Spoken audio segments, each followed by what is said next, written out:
Jaggi Vasudev, known as Sadhguru, is an Indian yogi who teaches yoga, meditation, and frequently answers questions related to spirituality. He is known for his keen wit, humor, and ability to combine ancient Indian yoga with modern life. He founded the Isha Yoga Center and has promoted several environmental issues. He has traveled around the world, speaking at venues from Davos to the United Nations. He promotes a spirituality which emphasizes personal transformation, clean living, and social awareness. Jaggi Vasudeva was born on September 3, 1957 in Mysore, India, to relatively affluent parents.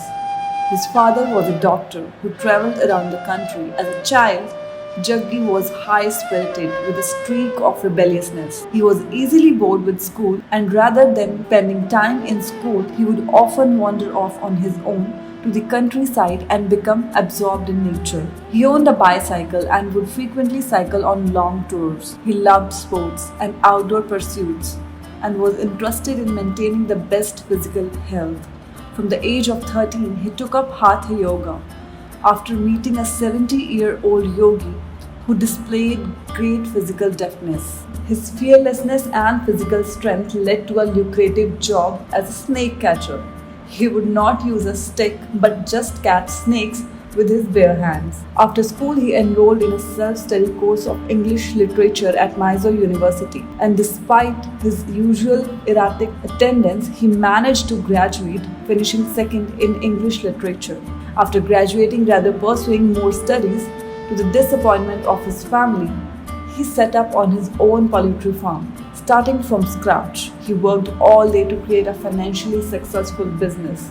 Aged 25, Jaggi had a successful, if unconventional, worldly life. But all this was set to a change when, on September 23, 1982, Jaggi made a typical journey on his motorbike to Chamundi Hills. He had no particular reason for going, he just often felt drawn to this mountain. While sitting on a rock, without any particular effort, he began to enter a meditative state. In his own words, he writes, "Suddenly, I did not know which was me and which was not me. The air that I was breathing, the rock on which I was sitting, the atmosphere around me, everything had become me. And here I am, sitting, tears are flowing to the point where my shirt is wet and I am ecstatically crazy. But here I am, drenched with a completely new kind of blissfulness." Sadhguru later said, "It is hard to describe the experience of enlightenment, but it felt not so much like an achievement, but as a homecoming, a remembrance of what we always had, the awareness of infinite energy, a delight that makes up the universe." When he came back to his normal consciousness, it was evening and several hours had passed. It was an experience that changed completely the direction of his life. He said he went up the mountain as a happy-go-lucky motorcyclist and came back as a mystic.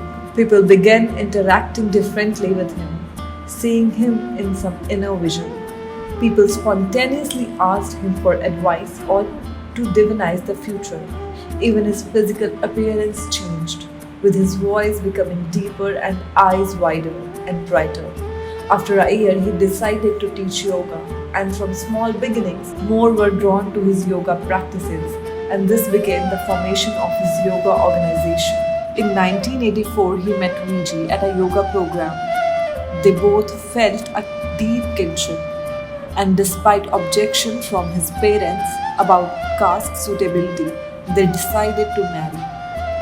Jaggi felt that Viji has been his sister in a previous lifetime. When he was a yogi with little contact with his family, they had a daughter Radhi, who now works as a trained yoga instructor. As more people become attracted to his path of yoga, a further change came over Jaggi. Rather than just a happy-go-lucky friend, he evolved into a role as a spiritual guru.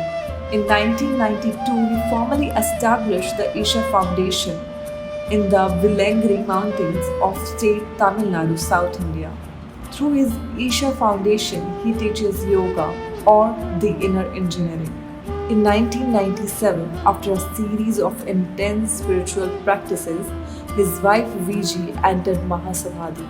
a rare state where a yogi makes a conscious decision to leave the body. The human in Sadhguru was distraught to lose his wife, but as a guru, he felt a divine pride in her spiritual achievement. However, Viji's father made an allegation that she had been killed by Sadhguru. Though the police investigation proved this claim to be baseless, 1997 was a critical year as the Sadhguru was hoping to initiate the Dhyan Linga, a spiritual energy center. But his wife's death put back the planned initiation. Around this time, the ashram was also attacked by people hostile to Sadhguru and the ashram, including the uncle of one mediator. In the local press, accusations were made about the activities in the ashram.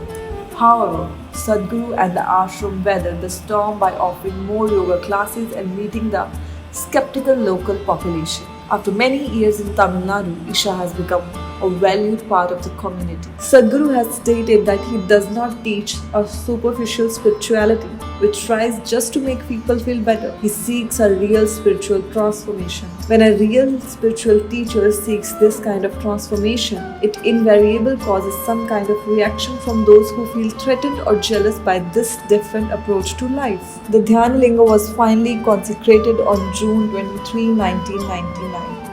In recent years, Sadhguru has traveled around the world. He is a frequent guest on TV shows, forums, and student bodies around the world. Sadhguru has spoken around the world from the Oxford Union to Davos and TED Talk. Sadhguru designed a large statue of Adiyogi, Shiva, as the world's first guru. In February 2017, it was inaugurated by India's Prime Minister Narendra Modi. The aim of this statue is to inspire people towards inner well-being through yoga. Sadhguru has also been keen to promote a spirituality that is embracing of life in his book Inner Engineering. He argues we all have the capacity to throw off depression and collective inner happiness through spiritual practices such as avoiding negativity, seeking to cultivate inner joy and happiness. He maintains his teachings is not a belief system or ideology, but like technology. For more such updates, subscribe to VTalks.